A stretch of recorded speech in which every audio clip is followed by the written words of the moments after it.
Hello, everybody. This is Mr. Murray here again with another short lesson for you to get started on some of our digital databases.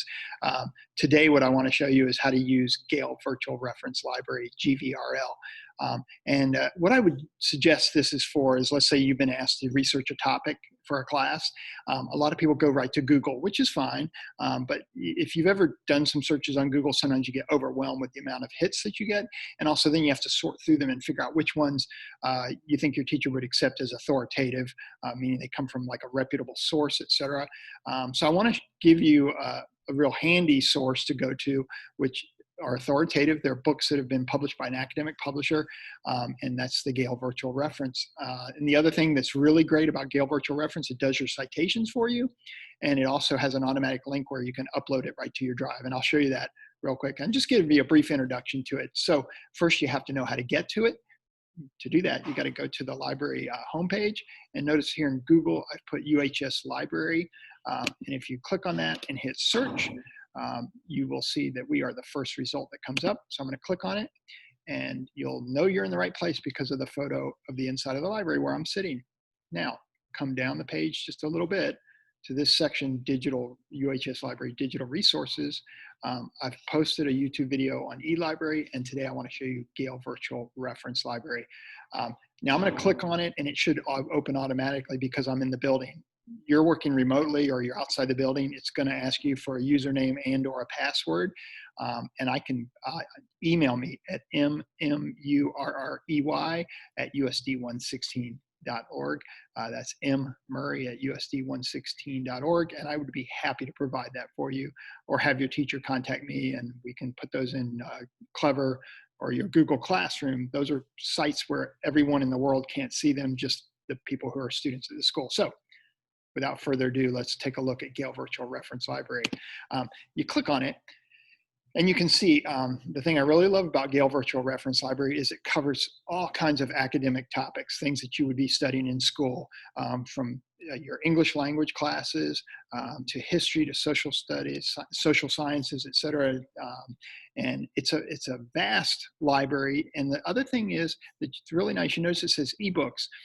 Unlike some ebook collections where you have to check the book, literally check the ebook out and then no one else can get to it, these are available to unlimited access. So we could have a whole class of 30 people all looking at the same article from the same book, uploading it to their drive. That would be no problem. It might run a little slow if everybody was doing that, but it won't shut down. These are all ebooks. They've been published as print books. We own a few of them, but we could never afford the hundreds of titles that are available. So I just wanted to let you sort of see, in each of these topics, they have them broken down into these topics for you to just take a look at. So for instance, I'll just let you see like the history, and I can scroll through that and see which ones there are. I doubt you'll just sit here and be browsing unless you're like super curious and have time on your hands. So let me show you a thing that I would suggest. Let's say that you're doing research on, you're in a science class and your teacher says, hey, I want you to look up one of the elements, and they give you a list, and you decide you've heard about cobalt. You've just happened to hear that it's involved in making cell phones and that it's involved with child labor in the Congo, for instance. And so you think, well, I want to know more about cobalt. What is this element that I've heard about? And I see it on the periodic table. So you come in here and you type in cobalt, and you click on it. And now notice it gave me over 500 results, but they're sorted by relevance, which means that these first articles, in the order they're in, match most closely the term I typed in here. And I'm not going to take a lot more time, but I want to show you what you can do is, one, you can see the date that the article is and how long it is. And if you want to see the article itself, you're going to click right here where it's in hyperlinked in blue. And this is where this is Gale Virtual Reference. I absolutely love it for the things that it can do, which is, I mentioned citations and uploading it to your drive. And so I want to show you how it does that. I'll click on one of these. And when I click on it, it pulls up the article in full text. And it does the citation at the bottom of the article, and you can use it there and upload it to your drive. If it's a really long article, I'm going to get rid of my image up here, and I'll be back at the very end. You can come up here where it says Cite, and there's the citation, and you can upload that to your Google Drive. So I'm going to click on that. Now, I'm signed into my Gmail, and so it just automatically does that. If you were not signed into your student Gmail, you would need to do that, and it will upload it to your drive. And I'll come back and show you that in a minute after I upload the article. So let me get the citation out of the way. And remember, that citation tool is right there. And here's the other thing that I really love is you can do the send to, which will then ask you where you want to send it.